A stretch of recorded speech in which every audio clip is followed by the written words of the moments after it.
నమస్కారం అండి. Welcome to future fortune channel. ఈరోజు మనం మాట్లాడుకునే అంశము ఖచ్చితంగా బాగా ఉపయోగపడే అంశమే. ఎందుకనంటే ప్రతి ఒక్కరికి జీవితంలో ఏ రంగంలో రాణిస్తాము, ఎటువైపుగా ప్రయాణిస్తే మన జీవితంలో అభివృద్ధి ఉంటుంది, అంటే మనం తీసుకునే ప్రొఫెషను కరెక్ట్గా సరైందా కాదా, మనం ఏమన్నా తప్పుటడుగులు వేస్తున్నామా, ఏదైనా కొంచెం గైడెన్స్ ఉంటే బాగుంటుంది. ఎవరైనా కొంతమందికి జీవితంలో గైడెన్స్ అనేది చిన్న వయసు నుంచి ఉండదు, కొంతమందికి బాగుంటుంది. అయితే ఈ గైడెన్స్ ఇచ్చే విషయంలో జ్యోతిష్య శాస్త్రం అనేది ఖచ్చితంగా చాలా బాగా ఉపయోగపడుతుంది అనేది రీసెర్చ్లో మనకి బాగా అర్థమవుతుంటుంది.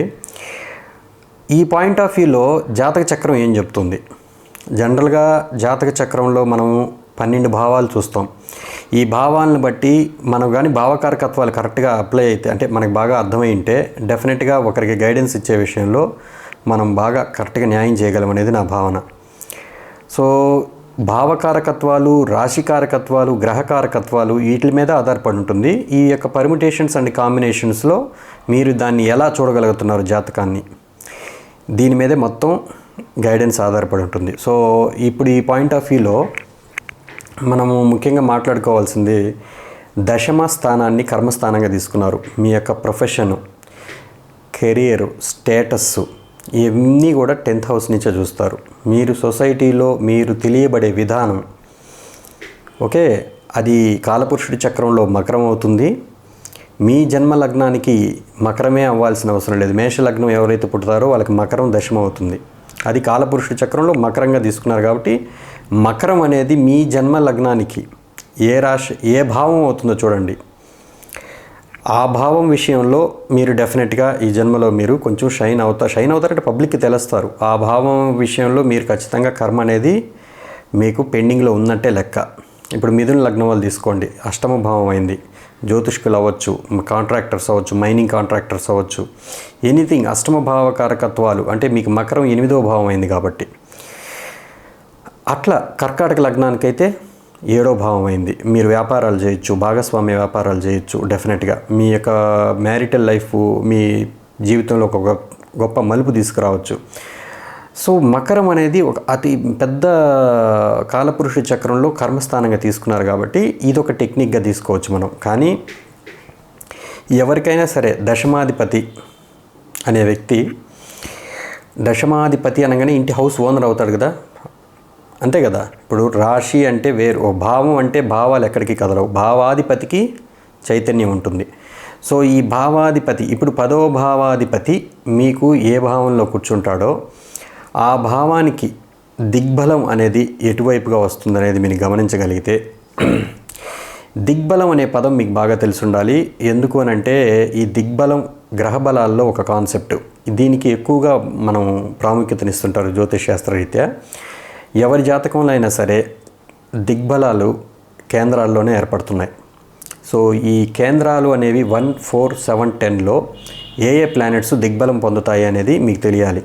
ఇప్పుడు 1వ ఇంట్లో గురువు, బుధులు దిగ్బలం పొందుతారు అనేది శాస్త్రం చెప్తోంది. 4వ ఇంట్లో చంద్రుడు, శుక్రుడు, అంటే ఉత్తర దిక్కు అని అంటారు. ఇది తూర్పు దిక్కు అంటారు లగ్నం అంటే. సో తూర్పు దిక్కున గురువు, బుధులు బలవంతులు. అందుకే నాలెడ్జ్ కావాలంటే డెఫినెట్గా మీరు ఉదయాన్నే లేచి చదవండి అని ఎందుకంటారంటే ఈ లగ్న బలం బాగా పనిచేస్తుంది. అంటే దిగ్బలం గురువు, బుధుడు, లెర్నింగ్ కెపాసిటీ వాళ్ళ దగ్గరే కదా ఉండేది. సో చంద్రుడు, శుక్రుడు నార్త్ వైపు బాగా బలాన్ని కలిగి ఉంటారు. నార్త్ వైపు అంటే 4th హౌస్ అంటారు మన జాతకంలో. సో చంద్రుడు, శుక్రుడు దిగ్బలాన్ని 4వ ఇంట్లో కలిగి ఉంటారు. అందుకే మీకు నార్త్ వైపు ఈ ఈ కళారంగానికి సంబంధించిన బాగా ఎక్కువగా డెవలప్ అయి ఉంటాయి చూడండి నార్త్ వైపు, ఇండియాలో నార్త్ వైపు. సో దిగ్బలం ఇంకా సప్తమంలో ఎవరున్నారు, శనికి. సో రాహు కూడా దానిగానే తీసుకున్నారు. సో 10వ ఇంట్లో కుజుడికి, రవికి తీసుకున్నారు. ఓకే, ఈవెన్ కేతువుకు కూడా తీసుకున్నారు 10వ ఇంట్లో దిగ్బలంగా. అయితే ఇప్పుడు ఈ తెలుసుకున్నందువల్ల మనకు ఉపయోగం ఏంటంటే, మీ జాతకంలో మీ యొక్క లగ్నం నుంచి దశమాధిపతి ఎవరు అవుతున్నారో చూడండి. ఆయన ఎక్కడ కూర్చున్నాడు, ఏ భావంలో కూర్చున్నాడు, ఆ భావానికి దిగ్బలం ఏ భావం నుంచి వస్తుందో చూడండి. అది చాలా ఉపయోగం ఉంటుంది. ఇప్పుడు మీకు తులా లగ్నం వ్యక్తి తీసుకోండి ఉదాహరణకి. ఖచ్చితంగా తులా లగ్నం వ్యక్తి ఒకవేళ 10th హౌస్ లార్డ్ అవుతాడు. ఎవరు? చంద్రుడు. ఈ చంద్రుడు సప్తమంలో కూర్చున్నాడు అనుకోండి, డెఫినెట్గా ఆ చంద్రుడు దిగ్బలాన్ని మామూలుగా మనకు తెలిసి ఉండాలి, ఎక్కడ పొందుతాడు, 4వ ఇంట్లో పొందుతున్నాడు. కాబట్టి ఈ చంద్రుడు ఉన్న ప్లేసు ఏ ప్లేస్కి 4వ ఇల్లు అవుతుంది అనేది చూడండి. అంటే ఇప్పుడు లగ్నం నుంచి మీకు 4వ ఇల్లు ఏమవుతుంది, మకరం అవుతుంది. సో మకర రాశి నుంచి ఆయన 4వ ఇంట్లో ఉన్నాడు. తులా లగ్నం వాళ్ళకి సప్తమంలో కానీ చంద్రుడు ఉంటే, అంటే దశమాధిపతి అయిన చంద్రుడు సప్తమంలో ఉంటే ఆయన ఏ భావం నుంచి 4వ భావంలో ఉంటాడు అంటే, ఈ తులా లగ్నం నుంచి 4వ భావం ఏమవుతుంది, ఫస్ట్ మీకు మకరం అవుతుందా, మకరం నుంచి 4వ భావంలో ఉన్నాడు ఆయన. అందుకని ఈ 4వ భావ పనులు మీరు కానీ చేయగలిగితే మీ యొక్క కెరియర్లో ఇంప్రూవ్మెంట్ బాగా ఉంటుంది. ఆ రంగం దిశగా మీరు కానీ అడుగులు వేయగలిగితే 100% మీకు డెవలప్మెంట్ ఉండద్ది అనేది సిద్ధాంతం. సో దీన్ని బట్టి మీరు ఇదేనే కాదు, ఇంక ఏదైనా తీసుకోండి, వృశ్చిక లగ్నం తీసుకోండి, దశమాధిపతి రవి అయ్యాడు. రవి మీకు ఒకవేళ ఆయనకి 3rd హౌస్లో కూర్చున్నాడు అనుకోండి, 3rd హౌస్లో కూర్చున్నాడు, ఈయనకి దిగ్బలం ఎక్కడ పొందుతాడు, రవి మామూలుగా దశమంలో దిగ్బలం పొందుతాడు అనేది మనకు తెలుసు. సో ఈ వృశ్చిక లగ్నానికి దశమాధిపతి అయిన రవి మకరంలో కూర్చున్నందువల్ల ఈ మకరం ఏ భావం నుంచి 10వ భావం అవుతుందో చూడాలి అప్పుడు మనం. ఎందుకంటే 10వ భావంలోనే దిగ్బలం పొందుతాడు కాబట్టి. ఇప్పుడు మేషం నుంచి చూసుకుంటే మకరం మనకి 10వ భావం అవుతుంది. సో ఈ మేష రాశి అనేది మీకు ఈ లగ్నానికి 6వ భావం అయింది, అంతే కదా. సో వృశ్చిక లగ్నానికి 6వ భావంలో, అంటే ఈ దశమాధిపతి 3వ ఇంట్లో కూర్చున్నాడు కాబట్టి ఖచ్చితంగా ఈయన దిగ్బలం పొందేది 6వ భావం వల్ల. కాబట్టి 100% 6వ భావ పనులు ఏవైతే ఉంటాయో అవి మీరు చేయడం ద్వారా హాస్పిటల్స్ కట్టియచ్చు, లేదు లిటిగేషన్, దాన్ని 6వ భావం అంటే ఏంటి, శత్రు రోగ రుణస్థానం కదా. సో వడ్డీ వ్యాపారం చేయడం వల్ల కావచ్చు, లేదు మీరు ఏదైనా లిటిగేషన్స్లో డబ్బులు సంపాదించడం కావచ్చు, సో ఏదైనా ప్రాపర్టీస్ ఇష్యూస్ని డీల్ చేసి సంపాదించడం కావచ్చు, ఎనీథింగ్, మధ్యస్థాలు చేసి డబ్బు సంపాదించవచ్చు. సో ఇట్లా కూడా ఉంటాయి. అంటే 6వ భావానికి సంబంధించిన కారకత్వాల్లో మీరు ఖచ్చితంగా రాణిస్తారు ఆ ప్రొఫెషన్ కానీ చూస్ చేసుకుంటే. అంటే పోలీస్ రంగంలో కావచ్చు, లాయర్ ఫీల్డ్లో కావచ్చు, డాక్టర్స్ కావచ్చు, అంతే కదా. 6వ భావానికి అన్నీ ఉన్నాయి కదా. సో తర్వాత మీకు అదే ఇంకే ప్లానెట్ అని తీసుకోండి, ఒక వ్యక్తికి గురువు దశమాధిపతి, మిథున లగ్నం వాళ్ళకి తీసుకోండి, దశమాధిపతి గురువు అయ్యాడు, ఆయన కానీ 3వ ఇంట్లో కూర్చున్నాడు అనుకోండి, అంటే సింహంలో కూర్చొని ఉన్నాడు. ఇప్పుడు ఈ గురువుకి దిగ్బలం ఎక్కడ, లగ్నంలోనే కదా. సో లగ్నం అంటే ఏమైంది, 3వ ఇల్లే లగ్నం అయింది ఆయనకి. ఆ భావము ఇంకెక్కడి నుంచో లగ్నం అవ్వాల్సిన పని, ఆయన ఉన్న ప్లేసే దిగ్బలం. అంటే 3వ భావం చేసే పనులు వీళ్ళు చేయడం ద్వారా వీళ్ళ కెరియర్లో గ్రోత్ ఉంటుంది, 100% ఖచ్చితంగా ఇస్తాడు. అంటే 3వ భావం అంటే ఏంటి, షార్ట్ జర్నీసు, తర్వాత మీడియా, తర్వాత anything which communicates, mobile shops కావచ్చు, ట్రావెల్స్ పెట్టుకోవచ్చు, ఎనీ కమిషన్స్, ఏదైనా కమిషన్ ఏజెంట్ కమిషన్గా చేయొచ్చు, మీడియేటర్స్గా చేయొచ్చు, తర్వాత ఏదైనా యూట్యూబ్ ఛానల్ లాంటిది ఓపెన్ చేయొచ్చు, సో సీరియల్స్లో నటించవచ్చు. వాట్ ఎవర్ ఇట్ ఈస్, 3వ ఇంటి భావకారకత్వాల విషయాలు మీకు ఖచ్చితంగా గ్రోత్ ఉంటుంది మీరు ఆ దిశగా ప్రయాణిస్తే. ఈజీ ఉంటుంది, మీకు తెలుసుకున్నందువల్ల ఉపయోగం ఇది. లైఫ్లో మీరు చేసే కర్మ ఖచ్చితంగా జ్యోతిష శాస్త్రపరంగా కానీ మనం కానీ అడుగులు వేయగలిగితే డెఫినెట్గా మీకు ఈజీ ఉంటుంది లైఫ్లో. సో ఒకవేళ 10th లార్డు 4th హౌస్లో ఉన్నాడు అనుకోండి ఎవరికైనా, అది ఉన్న ప్లానెట్ని బట్టి అది ఎక్కడ దిగ్బలం పెంచుతుంది. ఇప్పుడు 10th లార్డ్ 4th హౌస్లో ఉంటే 4th హౌస్కి సంబంధించిన కర్మలు చేస్తారని చెప్పొచ్చు, కానీ దిగ్బలం ఏంది, అక్కడ ఉన్న ప్లానెట్కి దిగ్బలం ఎక్కడ పొందింది అనేది, ఏ భావం నుంచి పొందింది అనేది చూడాలి డెఫినెట్గా. అందుకే ఆయన ఎవరు అవుతున్నాడు అనేది చాలా ఇంపార్టెంట్. ఇప్పుడు శని అయ్యాడు అనుకోండి, ఇప్పుడు 10th లార్డ్ శని అయ్యాడు, 2వ ఇంట్లో ఉన్నాడు అనుకోండి, మేష లగ్నానికి 10th లార్డ్ శని 2వ ఇంట్లో ఉన్నాడు. ఈయన దిగ్బలం ఏ భావం నుంచి అంటే 7వ ఇంట్లో దిగ్బలం పొందుతాడని మనం ఇంతకుముందే చెప్పుకున్నాం. సో 2వ ఇల్లుకి 7వ ఇల్లు ఎదురుగా ఏమవుతుంది చూడండి, వృశ్చికం అవుతుంది. వృశ్చికం అనేది మేష లగ్నానికి 8వ భావం అవుతుంది.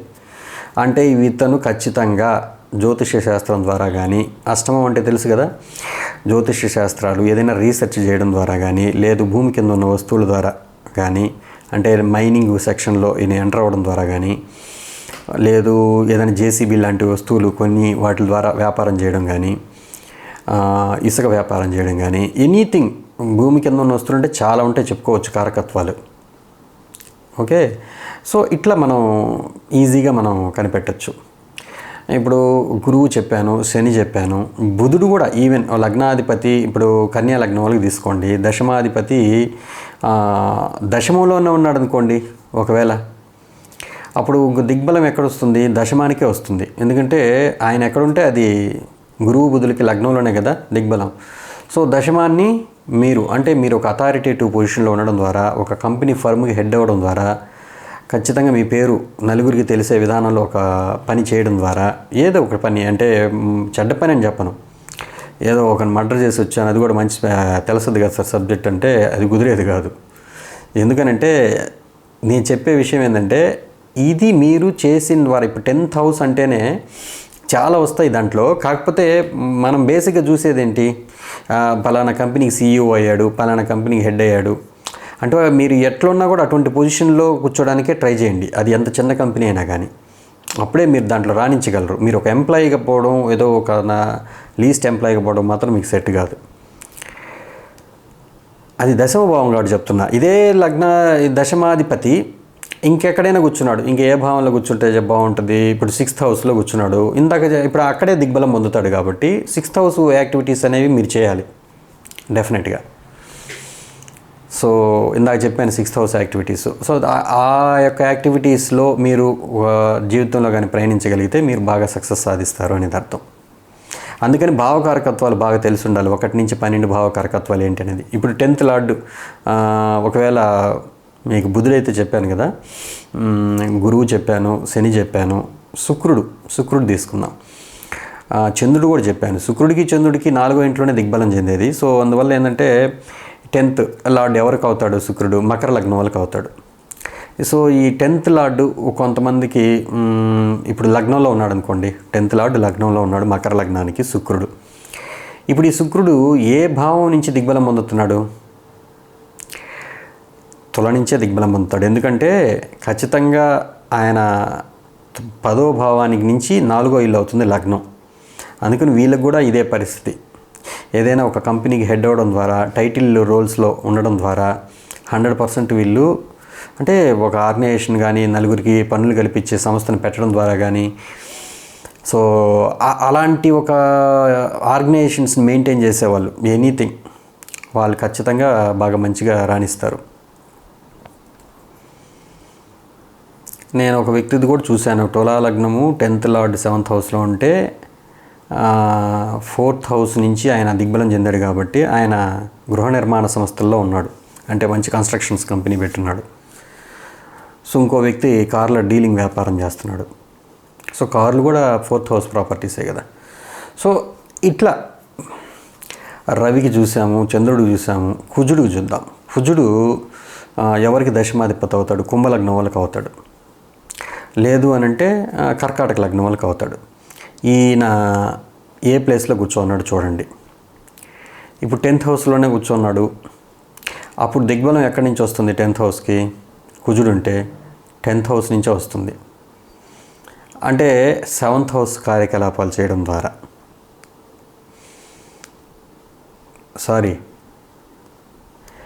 కర్కాటక లగ్నానికి అట్లాగా చూసారా ఎంత కన్ఫ్యూజింగ్ ఉంటుందో? అది కొంచెం బాగా ఓపిక్గా వినండి. ఇప్పుడు ఈ కుజుడు దశమంలో దిగ్బలం పొందుతాడు అనేది మనకు తెలుసు. ఈ దశమాధిపతి మీకు దశమంలో తీసుకున్నందువల్ల ఏమవుతుంది? దిగ్బలం ఎక్కడ పొందుతాడు? ఈయన లగ్నం నుంచి పొందుతాడు. సో లగ్నం యొక్క కార్యకలాపాలు చేయడం ద్వారా, అంటే మీ పేరుతో ఏదైనా ఒక జిమ్ పెట్టడము, లగ్నాన్ని అంటే మీ పర్సనాలిటీ డెవలప్మెంట్ సెంటర్స్ పెట్టడము, సంథింగ్ వ్యక్తిత్వ నిర్మాణాన్ని ఉద్ధరించే పనులు ఏదైనా చేయడము, ఎనీథింగ్. ఆరోగ్యం కూడా అది వస్తుంది కదా. సో హాస్పిటల్స్ కూడా పెట్టచ్చు మీరు, ఇబ్బంది లేదు. సో ఎనీథింగ్ ఆ ఫస్ట్ హౌస్కి సంబంధించినవి చాలా ఉంటాయి. బట్ మనకి వెంటనే చెప్పాలంటే చాలా వీడియో లెంత్ ఎక్కువ అవుతుంది. సో తర్వాత ఈయన ఒకవేళ 3వ ఇంట్లో ఉన్నాడు అనుకోండి, కర్కాటక లగ్నానికి దశమాధిపతి తృతీయంలో ఉన్నాడు. ఏ భావం నుంచి ఈయన 10వ ఇల్లు అవుతాడు? 6వ భావం నుంచి 10వ ఇల్లు అవుతాడు. అంటే ధనస్సు నుంచి 10వ భావం అవుతుంది ఇది. సో 6వ భావం యొక్క కార్యకలాపాలు చేయడం ద్వారా మీరు జీవితంలో డెఫినెట్గా అది దిగ్బలం చెందింది కాబట్టి మీరు ఆ దిశగా ప్రయాణిస్తే బాగా మంచిగా షైన్ అవుతారనేది సిద్ధాంతం. సో ఏదైనా అది ఏ ప్లానెట్ అయినా తీసుకోండి, దానికి దిగ్బలం ఎక్కడవుతుంది, అది ఖచ్చితంగా ఏ భావం నుంచి అది దిగ్బలం అవుతుంది అనేది చూడండి. ఆ భావం కన్ఫ్యూజింగ్ ఉంటే మళ్ళీ ఫస్ట్ నుంచి వినండి. అంటే ఇది అలాగే అనిపిస్తుంది, ఎందుకంటే బోర్డు మీద గీసింటే మీకు ఇంకా బాగా అర్థమై ఉండేది. బట్ అయితే ట్రై టు అండర్స్టాండ్, ఎందుకంటే కొంచెం బాగా ఇమాజినేషన్ పవర్ కూడా పెరగద్ది మీకు. బోర్డు మీద వేస్తే సింపుల్గా ఆలోచించి టకటక నేర్చుకోవడం కాదు, కొంచెం బుర్రబెట్టి ఫాస్ట్గా ఆలోచిస్తే మైండ్ పవర్ కూడా పెరుగుతుంది. నేను చేస్తాను, అది లెర్నింగ్ క్లాసెస్లో చెప్తాను. బట్ ఏంటంటే నార్మల్ వీడియోస్ ఇవన్నీ కొంచెం జ్యోతిష్యం బాగా అర్థమయ్యే వాళ్ళకే ఈజీగా అర్థమవుతుందని చెప్తున్నాను. ఓకేనండి, నమస్కారం. మీ రాజేష్.